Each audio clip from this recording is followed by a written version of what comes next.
But before tonight, the very rough, blunt political truth behind that push for the infrastructure bill was basically, yeah, we did COVID relief.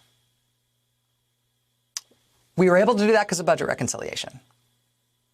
We're also going to do this infrastructure bill.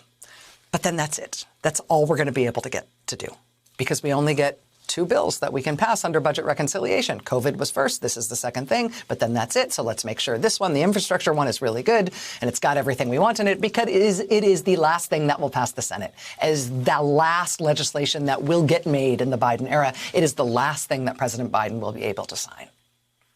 It's depressing to put it that way, but that's been what's going on. That's been the bottom line until tonight.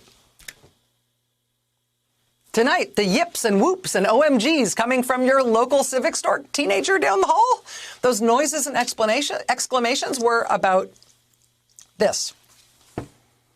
Tonight, the Senate parliamentarian just ruled that actually the Democrats can do this 3 more times this year.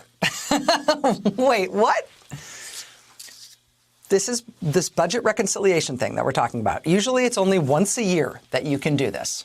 There's a budget resolution once per year, and you can do this with a budget resolution once. Schumer got very lucky, and was going to be able to use it twice this year because of a quirk about last year's budget resolution never going through.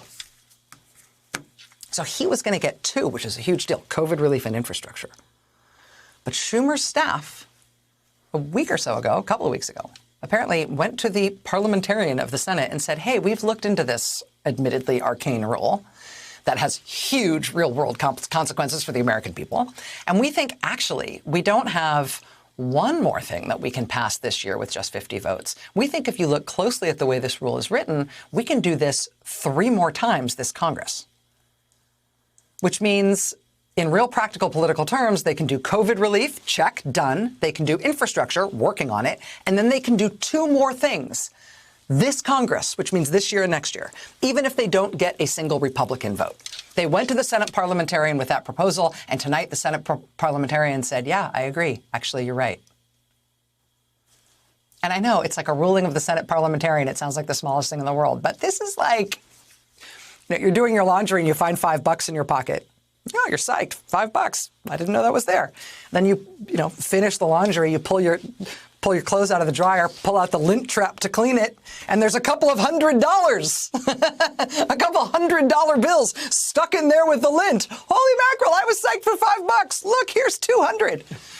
I mean, forgive me for geeking out about this. I know this is high-level Dorkarama territory in terms of the machinery of how politics actually works. But bottom line, this means the Democrats in the Biden administration can double the amount of stuff they want to get done and that they can get done. COVID relief was huge. They could only do that with budget reconciliation. Infrastructure on top of COVID relief would be really huge. They can also only do that with budget reconciliation. Sure. But now tonight, multi-ball bonus lives, $200 in the lint trap. They just got the go-ahead to do 2 more things using these same rules, which means the filibuster doesn't apply 2 more times. And yeah, I'm sure they would love it if none of this was necessary. Because at least some of the time, some Republicans would cross over and vote for stuff that they like. But that is just not the world we live in. The real practical truth is that the only way Biden and the Democrats can get anything done is to do it around the Republicans. And now they have a way to do that, a lot of that, if they can get it together to take advantage of this, this winning lottery ticket that just fell into their lap.